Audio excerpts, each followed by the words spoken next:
Hello friends, welcome back to my channel Earth Mom Dehradun. मैं हूं ज्योति और वेलकम है आप सभी का मेरे चैनल में। जब तक आप लोगों को दोस्तों ये वीडियो मिलेगी तब तक मैं मस्त पुष्पा 2 देख रही होंगी और देखने के बाद आप लोगों के साथ रिव्यूज ज़रूर शेयर करूंगी क्योंकि कल वीकेंड था और जब तक हम लोगों का प्लान बना तब तक ऑल हाउसफुल हो चुका था। इसीलिए हमारा आज का टिकट फाइनल हो गया है और जब तक ये वीडियो आप लोगों के पास लाइव होगी तब तक मैं मज़े से, मैं झुकेगा नहीं साला देख रही होंगी। तो चलिए इसी के साथ आज का रिएक्शन वीडियो शुरू करते हैं क्योंकि मार्केट में बहुत ताज़ी ताज़ी खबर आई है। एक बात तो है कि कंटेंट की कोई कमी नहीं है। मैं रोज सोते वक्त सुबह ये सोचती हूँ कि कल किस टॉपिक पे मैं रिएक्शन दूंगी, लेकिन आजकल मुझे टेंशन लेने की ज़रूरत ही नहीं पड़ती क्योंकि आंखें खुलते ही इधर भी कंटेंट उधर भी कंटेंट, सब जगह कंटेंट। अब क्योंकि अपना काम रिएक्शन देना है तो हम चाहकर भी चीज़ों को इग्नोर नहीं कर सकते, क्योंकि अगर हमने इग्नोर किया तो आप सब लोग इग्नोर नहीं कर सकते। वह लोगों के इंस्टाग्राम पे मैसेज आ रहे हैं तो आप लोग चिंता मत कीजिए, हर एक टॉपिक पे रिएक्शन आएगा, लेकिन बस थोड़ा सा वेट ज़रूर करा कीजिए। इससे पहले भी मैंने एक वीडियो डाला है, वो वीडियो मीशू के ऊपर है, वो लोग ज़रूर देखना। और ये वीडियो मैं बेसिकली यहाँ पे आज अपनी जगत भाभी जी के बारे में बात करने वाली हूँ, यानी कि आपकी, हमारी और हम सबकी प्यारी मनीषा जी के बारे में। मनीषा जी के साथ फुल सिंपैथी है, डे 1 से है। पहले दिन से बोल रही हूँ कि दुनिया में हर किसी को जज करूँगी लेकिन मनीषा को जज नहीं करूँगी, लेकिन उस टॉपिक पे जज नहीं करूँगी। लेकिन अभी जो चीज़ें सामने आई हैं वो उस टॉपिक से अलग हैं, वो उस ट्रायंगल स्टोरी से बिल्कुल डिफरेंट है, जहाँ पे एलिगेशन लगाने वाले बाहर के लोग नहीं हैं। अभी तक तो हम लोग यही देख रहे थे ना, दुश्मन न करे दोस्त ने वो काम किया है, उम्र भर का गम हमें इनाम दिया है। लेकिन अब आ गया है अपने तो अपने नहीं होते। एग्जैक्टली अपने तो अपने नहीं होते, क्योंकि वो रिश्ता तोड़ दिया जाता है या तुड़वा दिया जाता है या तोड़ने पे मजबूर कर दिया जाता है। तो आज मेरी काफ़ी सारी शिकायतें हैं मनीषा से, क्योंकि मैंने मनीषा को भर भर के सपोर्ट किया है और उसको बहुत समझदार भी मैं समझती हूँ। तो आज जब ये सारी बातें मैंने मनीषा के लिए सुनी तो मुझे अच्छा नहीं लगा। और अगर सच में ऑफ कैमरा मनीषा का रियल नेचर ये है तो आई थिंक यहाँ पे मनीषा को भी इम्प्रूवमेंट की ज़रूरत है। मनीषा को भी अपने नेचर में इम्प्रूवमेंट की ज़रूरत है। ये टॉपिक बिल्कुल जगत दीदी वाले ट्रायंगल स्टोरी से बिल्कुल अलग है, तो इसको उस कॉन्टेक्स्ट में आप लोग मत लीजिएगा। एट प्रेजेंट की सिचुएशन और व्लॉग देखने के बाद मैं ये रिएक्शन बना रही हूँ। तो दोस्तों अभी मैंने अंशु का वीडियो देखा। अंशु आप जानते होंगे, अंशु इनकी बहन है, धर्म बहन है, या वो बहन जिसको सोशल मीडिया पे लाने वाले कहीं ना कहीं यही लोग थे। और जिस समय पे अंशु को इन्होंने सोशल मीडिया पे इंट्रोड्यूस किया था, उस समय पे जितना ये अंशु को इंट्रोड्यूस किया था उतना ये भी अंशु की वीडियो में आए थे। क्योंकि कोई भी कंटेंट कभी भी एक तरफा नहीं चलता जब भी आप किसी को इंट्रोड्यूस करते हो, क्योंकि अंशु की जो स्टोरी है ना वो भी काफ़ी इमोशनल स्टोरी थी, जिससे ऑडियंस ने उसको बहुत जल्दी प्यार दिया, बहुत जल्दी सपोर्ट दिया और बहुत जल्दी उसके जो माइलस्टोन है वो कंप्लीट भी हो गए और उसको व्यूज़ भी बहुत अच्छे आने लगे। और इस चीज़ के लिए सचिन की, मनीषा की पूरी फैमिली को एप्रिसिएशन भी मिलता था कि इन्होंने एक बिन माता पिता की बेटी को इतना ज़्यादा प्यार दिया, उसको इतना ज़्यादा मान सम्मान दिया। इस चीज़ के लिए इनकी फैमिली को एप्रिसिएशन भी मिलता था, क्योंकि इनिशियल डेज में हमने इनका सपोर्ट ही देखा था। लेकिन हमने सिर्फ उतना सपोर्ट देखा था जितना हमें कैमरे में 20-25 मिनट में दिखाया गया। आपने भी वही देखा, मैंने भी वही देखा। चीज़ें जो पर्दे के पीछे होती हैं, जो रियल नेचर शायद हम सबके आगे आता ही नहीं है, वो रियल नेचर आज अंशु की ज़ुबानी जब मैंने सुना तो मुझे काफ़ी सरप्राइज फील हुआ। रीज़न बिहाइंड कि मनीषा बहुत सॉफ्ट स्पोकन है और अभी तक जितनी बार भी वो कैमरे के आगे आई है हमने हमेशा उसका सॉफ्ट स्पोकन बिहेवियर देखा है, उसका पिच भी बहुत सॉफ्ट रहा है। लेकिन जिस तरीके से आज अंशु ने मनीषा से रिलेटेड बहुत सारी चीज़ें बताई तो बुरा लगा कि मनीषा का एक ये वाला फेस भी है। मतलब अभी तक हम उसकी रियल लाइफ देख रहे थे और उसकी रियल लाइफ और रियल नेचर का एक पार्ट ये भी है। अगर कि ये कोई बाहर वाला बंदा बोल रहा होता तो शायद मैं इस बात पे डाउट करती या इस बात पे यकीन नहीं करती या फिर मैं इस बात को काउंटर करती। लेकिन ये बात बोलने वाले परिवार के लोग ही हैं। अंशु ने आज बताया कि जिस समय पे सचिन ने अपने साथ ऐसा ऐसा कर लिया था, वो वाला सीन जब सगाई से आए थे, वापस लौट के हॉस्पिटलाइज हो गए थे, आईसीयू में एडमिट हो गए थे, उस वक्त पे अंशु सचिन के साथ स्कूल से आई थिंक वापस आ रही थी और उन दोनों को साथ में देख के मनीषा ने उनके रिलेशनशिप को भी पॉइंट आउट करते हुए बोला कि उसके लिए तो बोलते हैं, अब लोग तुम्हारे लिए भी बोलने लगे। ये किसी भी उस इंसान के लिए बहुत वियर्ड सी चीज़ हो जाती है जो सच में एक भाई बहन वाला बॉन्ड शेयर करता है। वो लड़की ने रिश्ता अपने आप से नहीं बनाया था। जिस लड़की के साथ मनीषा ने शक कर दिया, या शक नहीं बोलेंगे, पॉइंट आउट कर दिया जिस रिश्ते को, वो रिश्ता बनाने वाली इनके घर की माताजी थी। मम्मी ने उसको बेटी बनाया था, मम्मी ने उसको बेटी बनाया था। उसके बाद उसका रिश्ता घर के बाकी लोगों के साथ जुड़ा, किसी की वो बहन बनी, किसी की वो ननद बनी, राइट। लेकिन उस लड़की को एकदम से बोल देना, थोड़ा सा हर एक इंसान को बहुत फील होता है, और ख़ासकर उस इंसान को जो शायद ऐसा होता भी नहीं है। अगर मनीषा के अंदर इतने गट्स हैं बोलने के, तो मनीषा ने इतने टाइम तक उधर वाली दीदी को ये बात क्यों नहीं बोली? जब उधर वाली दीदी ने इनके ऊपर 4 लोगों के बीच में ये एलिगेशन लगाया कि तू झूठ बोल रही है, तूने ऐसे सोचा कैसे, उस समय पे भी मनीषा को तेज़ आवाज़ में दहाड़ते हुए बोलना चाहिए था कि मैं नहीं, आप झूठ बोल रहे हो, मैंने आपको सुना है, मैंने आपको देखा है, मेरे को ये डाउट्स हैं। लेकिन वहाँ पे मनीषा ने कभी भी अपनी आवाज़ नहीं खोली। लेकिन मनीषा के बिहाफ में बाकी लोगों ने आवाज़ खोली, बाकी लोगों ने उस थर्ड बंदे को समझाने की कोशिश करी, लेकिन मनीषा ने वहाँ आवाज़ नहीं खोली। और मनीषा ने आवाज़ कहाँ खोली? अंशु के सामने, जिससे उस लड़की को बुरा लगा। और जब उसने अपने हस्बैंड से ये बात शेयर करी, तो उसके हस्बैंड ने वहाँ जाना आना कांटेक्ट करना मना कर दिया। तो यहाँ से मैं ये भी फील कर पा रही हूँ कि दूध का जला हुआ छाछ फूक फूक के पीता है। शायद उस टाइम तक मनीषा इतनी ज़्यादा इनसिक्योर हो चुकी थी कि वो किसी भी रिश्ते को सही नज़र से देख ही नहीं पा रही होगी। इनसिक्योरिटी मैं समझ सकती हूँ, क्योंकि 1.5 साल से उसे धोखा मिल रहा था, तो वो हर रिश्ते को एक अलग ही एंगल से, एक अलग ही धोखे वाले एंगल से देख रही होगी। मैं उस चीज़ को समझ सकती हूँ। लेकिन इस तरीके से क्या होता है, इस तरीके से आप दूसरे की भी बेइज्जती करते हो, अपमान करते हो, और लोगों को अपने पास से दूर भी करते हो। उसके बाद अम्बाला वाले इंसिडेंट पे बहुत दिन से चर्चा हो रही है कि सडनली अंशु अम्बाला से क्यों आई। आने के बाद उसने आने की कोई वजह नहीं बताई। एक बार भी सोशल मीडिया पे इतना कुछ हो रहा है, अंशु ने आके एक बार भी स्टैंड नहीं लिया। लेकिन जब अंशु अम्बाला गई थी, तब अंशु स्टैंड ले रही थी। वहाँ पे अंशु ने स्टैंड में 1-2 वीडियोस बनाई थी, लेकिन वहाँ से आने के बाद अंशु ने उस टॉपिक को बिल्कुल कॉर्नर कर दिया और उस टॉपिक पे कोई भी बात अपने अकाउंट से, अपने यूट्यूब चैनल से नहीं करी। लेकिन आज करी। आज उसने अम्बाला के वो सारे इंसिडेंट बताए जिस इंसिडेंट की वजह से वो वहाँ से आई, और उसके बाद आके उसने उस फैमिली के बारे में सब कुछ बोलना बंद कर दिया और अपने आप को उनसे दूर कर दिया। और आज उन्होंने अपने बोलने का रीज़न दिया कि उनको बहुत ज़्यादा कमेंट्स आ रहे हैं, उनके लिए बहुत ज़्यादा नेगेटिविटी हो रही है और लोग उनको अलग अलग तरीके से जज कर रहे हैं। लेकिन यहाँ पे एक छोटी सी, हो सकता है कि आप लोगों को ये गलती नोटिस ना हो, लेकिन एक छोटी सी चीज़ मुझे यहाँ पे ये लगी कि जहाँ तक मैंने देखा, रिएक्शन में तो किसी ने भी अंशु के ऊपर अभी तक नज़र भी नहीं डाली, क्योंकि अंशु इस चीज़ से दूर थी। तो अंशु के ऊपर किसी की नज़र, किसी की निगाह अभी तक नहीं गई थी, मेरी भी नहीं गई। अभी तक एक भी वीडियो अंशु से रिलेटेड बनी ही नहीं है, क्योंकि वो इस चीज़ से दूर थी। लेकिन हाँ, आज की इस वीडियो के बाद लोगों की नज़र अंशु पे पड़ जाएगी। आज की इस वीडियो के बाद अंशु भी कहीं ना कहीं अब सुर्खियों में आ जाएगी।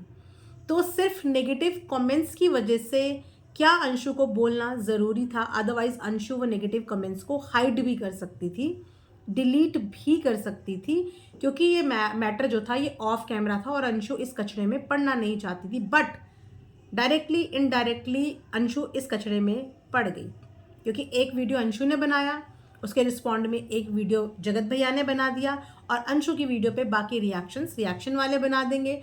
और अंशु की वीडियो के बाद अंशु को नेगेटिव कमेंट्स, जो मनीषा वाली ऑडियंस है जो उसे पसंद करती है, वो जाके उसको नेगेटिव बोलेंगे। यहाँ से अंशु वाली जो ऑडियंस है वो मनीषा को जाके नेगेटिव बोलेगी। तो एक तरीके से ये सोशल मीडिया पे आज का कंटेंट बन गया। चलिए, अपनी अपनी चॉइस है, लेकिन अगर इन्होंने सोशल मीडिया पे चीज़ें लेके आई हैं तो हम उसी चीज़ पे रिएक्शन भी दे रहे हैं। अब यहाँ पे हम बात करते हैं कि अंबाला में अंशु के साथ क्या क्या हुआ। सबसे पहले और सबसे बड़ी बात कि मनीषा का अंशु के साथ जो बिहेवियर रहा और जो अंशु ने बताया, उस बिहेवियर से ऐसा फील हुआ कि मनीषा ने अंशु को कभी शायद उस फैमिली का पार्ट समझा ही नहीं, उस फैमिली का हिस्सा नहीं समझा, या फिर अपनी ननद नहीं समझा। क्योंकि जो शब्द मनीषा के बोले हुए अंशु ने बताए, वो शब्द शायद किसी को भी अगर इंसान बोले तो उसको चुभेंगे, उसको बुरे लगेंगे। क्योंकि आपके साथ ऐसा हुआ है तो ये कर्स, यानी कि ये बद्दुआ या फिर ये एग्जाम्पल आप किसी और पे लागू नहीं कर सकते। ये आपकी कमी थी, या आपने अपने लिए स्टैंड नहीं लिया और आप अब भी अपने लिए स्टैंड नहीं ले रहे हो, तो ये आपका प्रॉब्लम है। इसका मतलब ये नहीं कि आप अपने सामने हर एक बंदे को उसी चीज़ के लिए कर्ज देते रहो। जैसा कि अंशु ने बताया, अंशु ने यहाँ पे ये बताया कि जब भाभी भैया की सिचुएशन पे मैंने उनसे बात करने की कोशिश करी तो उनका जवाब ये था कि जब शुभम बाबू तुम्हारे साथ ऐसा करेंगे तब तुम्हें पता चलेगा और वो भी तुम्हारे साथ ऐसा करेंगे। जिस पे अंशु ने जवाब दिया कि अगर वो मेरे साथ ऐसा करेंगे तो या तो मैं कुछ कर दूंगी उनका, और दूसरा मैं उनको छोड़ दूंगी। और ये सच में कोई भी करेगा, ये सच में कोई भी करेगा। इंसान उस चीज़ के लिए कोशिश और ट्राई करता है जो चीज़ पाने के कुछ % चांस तो हो, लेकिन अगर सामने वाला हर जगह जाके इस चीज़ के लिए बोल रहा है कि वो इवन बात करने में भी इंटरेस्टेड नहीं है, तो ये तो ज़बरदस्ती का अपनी सेल्फ रिस्पेक्ट को दाव पर रख के चिपकने वाली बात हो गई कि फिर तो आपके अंदर कोई सेल्फ रिस्पेक्ट ही नहीं बची है। और एक इन्फ्लुएंसर होके, चलो मैं मानती कि कोई एक अबला नारी होती कि जिसके पास ना तो कोई इनकम है, सोर्स ऑफ इनकम, और कुछ भी नहीं है, वो चीज़ों से कॉम्प्रोमाइज़ करती है, चीज़ों से सेक्रीफाइस करती है और इन चीज़ों को टॉलरेट करती है। लेकिन जिसके पास एक फेस वैल्यू है, एक इन्फ्लुएंसर है, अच्छी खासी सोर्स ऑफ इनकम है, जिन्होंने अभी अभी एक अपना नया चैनल खड़ा भी कर दिया, एक नया चैनल अपना खड़ा भी कर दिया हफ्ते भर के अंदर, अगर वो लेडी अपने लिए स्टैंड नहीं ले रही है और अपनी सेल्फ रिस्पेक्ट के लिए लड़ ही नहीं रही है, तो फिर हम आम जनता को, आम पब्लिक को इस चीज़ के लिए कैसे गाइड करेंगे। मैं ये भी मानती हूँ, मैं ये भी अग्री करती हूँ कि हम जिस सोसाइटी से आते हैं, हम जिस इंडियन सोसाइटी से आते हैं, हमारी इंडियन सोसाइटी में शादी तोड़ने जैसी चीज़ एक बहुत बड़ी बात हो जाती है, एक आज भी एक बहुत बड़ी बात हो जाती है। चाहे हम किसी मेट्रो सिटी में रहते हो, चाहे हम किसी रूरल एरिया में रहते हो, या फिर हम किसी टाउन में रहते हो, आज की डेट में भी शादी टूटना एक बहुत बड़ी बात मानी जाती है। और हर इंसान एड़ी चोटी का जोर लगाता है एक रिश्ते को बचाने के लिए, बिल्कुल लगाता है एक रिश्ते को बचाने के लिए। लेकिन जब आपको कोई अपना ओपिनियन बताता है कि इस पे मैं क्या करूँगा, क्योंकि ऑफ कोर्स यहाँ पे वो औरतें भी हैं जो स्टैंड लेने में अपने लिए टाइम नहीं लगाती, जिनकी मजबूरी होती है उनकी मजबूरी होती है, लेकिन जो सच में अपनी सेल्फ रिस्पेक्ट को ऊपर रखती हैं वो लेडीज़ अपने लिए स्टैंड लेने में टाइम नहीं लगाती। तो शायद अंशु ने वही चीज़ बोली कि अगर मैं आपकी जगह होती तो मैं या तो इसको ऐसा कर देती या मैं इसे छोड़ के चली जाती। तो वो काफ़ी रूड बिहेव था अंशु के साथ, और ये रूड बिहेव शिवान में भी हुआ था जिस समय पे सचिन बीमार थे। ये रूड बिहेव अंबाला में भी हुआ, जबकि वो लड़की आपके लिए ही अंबाला आई थी। वो भी अब एक ससुराल की लड़की है, और जब लड़की ससुराल वाली हो जाती है तो वो पराई हो जाती है, क्योंकि उसका फिर प्रायोरिटी अपना ससुराल हो जाता है। लेकिन उसके बाद भी वो अपने पति के साथ आपके लिए आई, आपका साथ देने के लिए, आपको सपोर्ट करने के लिए, और उसको बदले में जिस तरीके से रिस्पॉन्ड मिला, रूड बिहेव हुआ, तो ये किसी को भी इंसल्टिंग लगता है। और एक चीज़ नहीं हुई वहाँ पे सिर्फ मनीषा ने एक ही बार बदतमीजी नहीं करी, जैसा कि अंशु ने बताया। मैं एग्जैक्टली अंशु की ही बोली हुई बातें यहाँ पे बता रही हूँ। अंशु ने दूसरी बात ये बताई कि यहाँ तक बोला गया कि फ्री का खाने आ गए,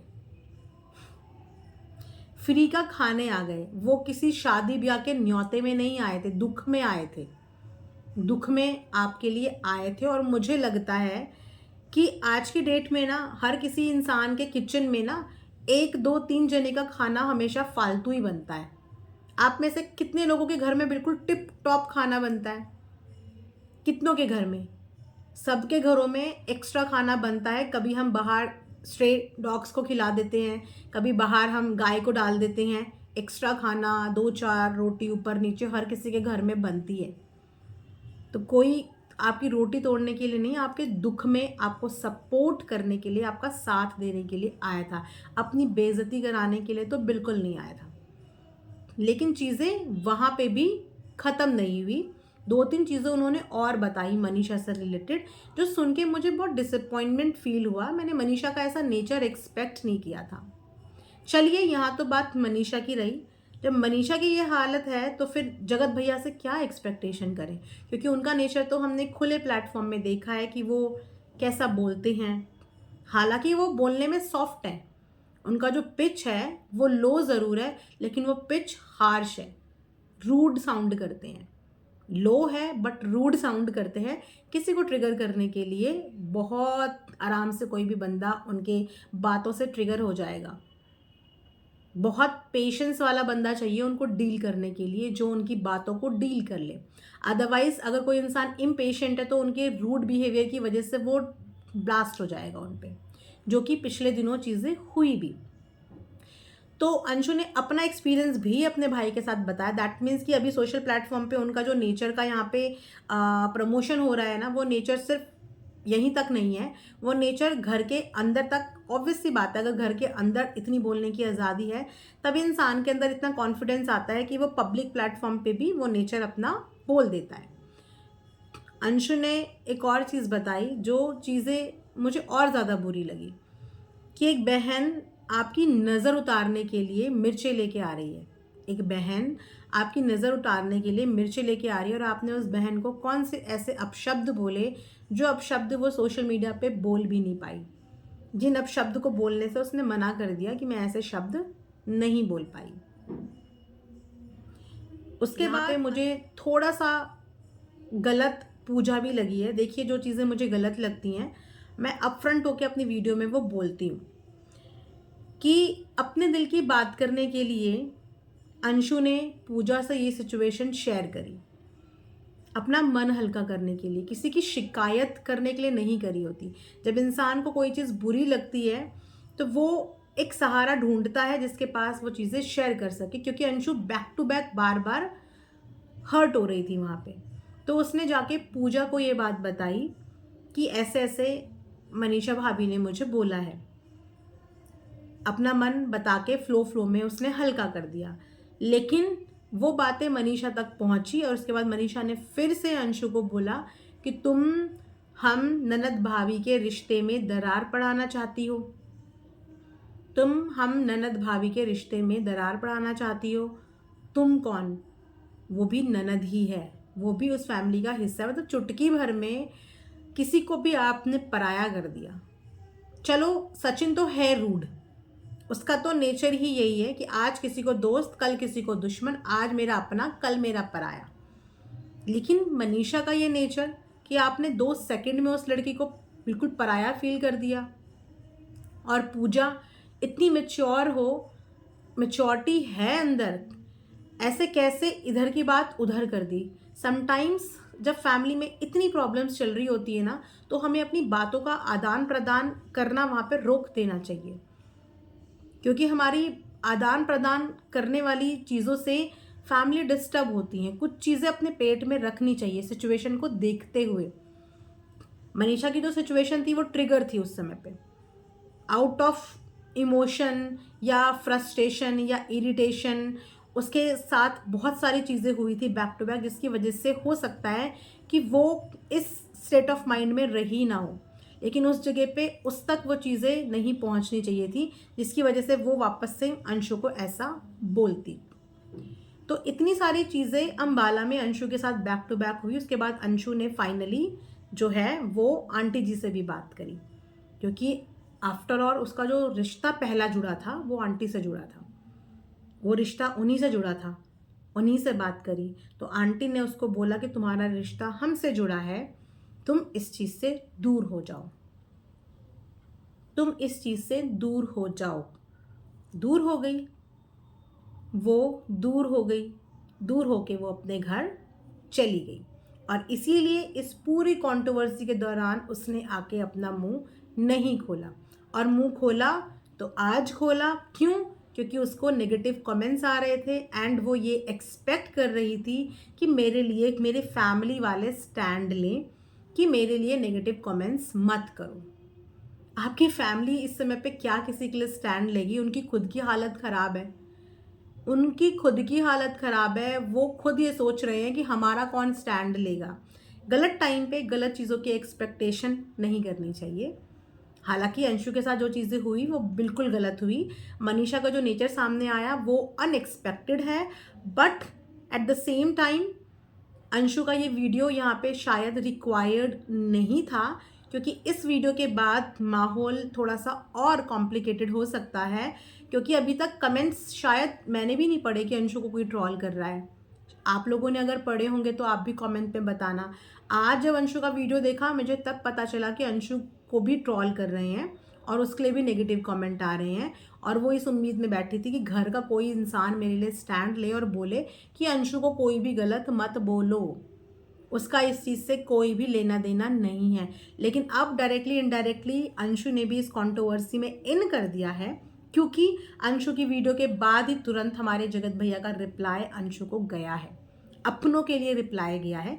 पहले बाहर के लोगों के लिए, दोस्तों यारों के लिए आ रहा था, लेकिन अब अंशु के लिए उनका रिप्लाई आया है। So directly indirectly welcome to the controversy Anshu.